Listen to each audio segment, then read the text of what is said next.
Què tal si em fas un top 5 de bandes de metal que més t'agradin o més t'hagin influït a la teva vida? Top 5, a veure, deixa'm pensar. En el top 5 posaria Iron Maiden. En el top 4 posaria Metallica. Ha d'estar Metallica. Si dius que no t'agrada Metallica, algú t'ha d'agradar Metallica, encara no sigui Kill Em All.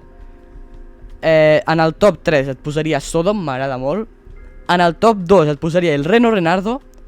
És molt infravalorat. La gent diu que són lletres guarres i ja està, i que és un meme, però és que és l'hòstia. El Reno Renardo són molt bons. I en el top 1 et posaria Sepultura, és la meva banda preferida actualment. Però això varia molt, perquè demà et diré un altre top. Aquestes bandes que acabes de dir són les més influents o...?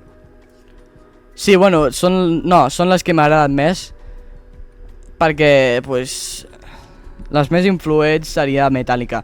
Però Metallica només conto els 4 primers discos perquè, sent sincerament, el Black Album és puta basura. Mira, ja que tires així una mica de bif al Black Album de Metallica, això que diuen de que als metaleros no els agrada gens el reggaeton, o als reggaetoneros no els agrada gens el metal, això és del tot cert o és fals?